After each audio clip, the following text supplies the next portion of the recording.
My Sweetie Move vous emmène à la rencontre des Global City Makers. Bonjour madame. Bonjour. On a parlé toute la journée de termes anglais, de Smart Cities, on a eu des animations très futuristes sur les écrans.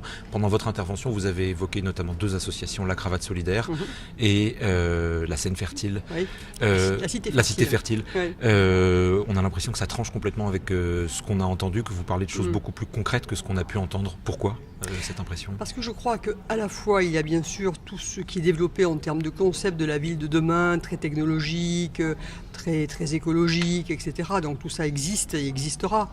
Mais dans le même temps, il faut effectivement que les personnes, les hommes, les femmes, les humains vivent. Et vivre, ça veut dire quoi ? Ça veut dire habiter quelque part, ça veut dire consommer, ça veut dire trouver du travail, ça veut dire se déplacer.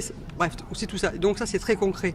Et effectivement, j'ai cité moi des exemples qui sont à la fois inhérents au fait que l'entreprise que nous sommes, BNP Paribas, 45 000 personnes sur l'île de France, évidemment, nous nous transformons. En se transformant, on a des modes de travail qui se transforment. On a besoin donc d'avoir à la fois des espaces différents, plus adaptés, c'est-à-dire que les gens doivent pouvoir travailler ensemble, en mode projet. Donc il y a des équipes qui se réunissent, et puis après elles se désunissent parce que le projet est terminé. Les gens sont en télétravail, doivent pouvoir être nomades et aller travailler dans un autre espace que celui qui leur est traditionnellement dévolu. Bon. Mais tout ça suppose très concrètement de pouvoir faire beaucoup de choses, si vous voulez. Donc on n'est pas dans la théorie, on n'est pas dans le concept, on est vraiment dans le pratico-pratique. Et quand j'ai parlé de la Cravate Solidaire notamment et de la Cité Fertile, c'est aussi la dimension inclusive que l'on doit absolument avoir. C'est-à-dire que quand on parle de mégalopole, dans une mégalopole, il y a un cœur, il y a un centre, mais il y a également autour des quartiers. Il y a des quartiers périphériques, il y a des banlieues. Et en fait, il faut absolument que nous parvenions à ce que l'ensemble travaille ensemble, donc qu'il y ait une véritable inclusion entre les différents lieux, les différentes personnes. Donc tout ce qui favorise l'inclusion est très important.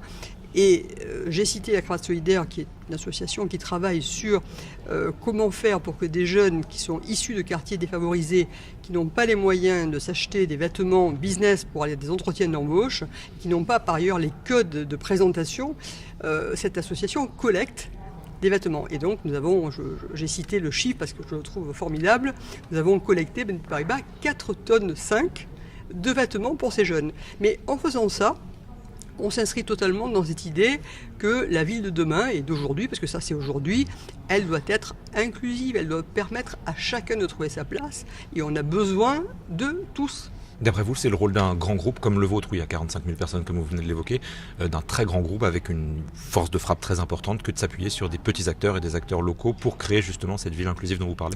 Alors oui, nous 45 000, c'est ce que sur l'île de France, en Île-de-France.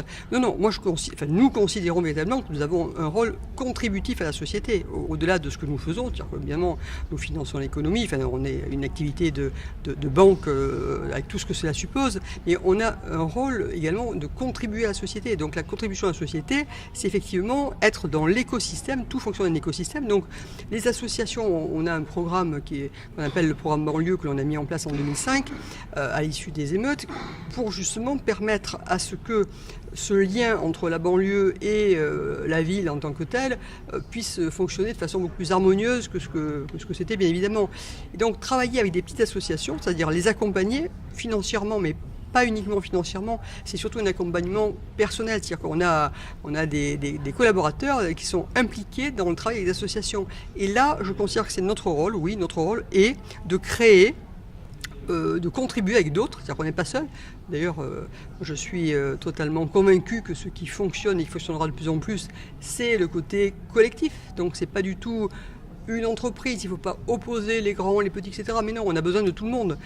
Encore faut-il trouver le moyen de faire fonctionner ensemble, intelligemment, et donc utilement l'ensemble des parties. Et donc oui, un grand groupe comme BNP Paribas travaille avec la petite association de quartier qui a 3 000 € de budget annuel pour pouvoir faire du lien social et qui fait un travail tout à fait remarquable. Et donc voilà. Et la Cité Fertile dont j'ai également parlé, c'est un projet, c'est très récent puisqu'en fait on a signé ce partenariat et ça commence il y a 15 jours, donc c'est vraiment très très très proche de nous.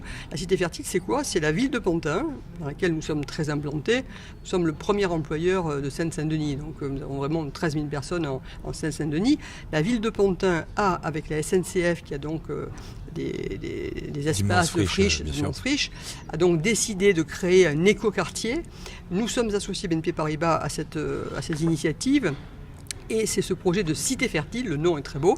Et la cité fertile, c'est de permettre dans cet espace de créer finalement une ville qui est la ville qu'on voudrait pour demain, c'est-à-dire une ville qui soit à la fois écologique, parce que bien sûr elle sera écologique au sens où il y aura des cultures, où il y aura tout un substrat écologique développé. Elle sera très inclusive, très sociale et très solidaire. Il y aura un incubateur par exemple d'entrepreneurs sociaux.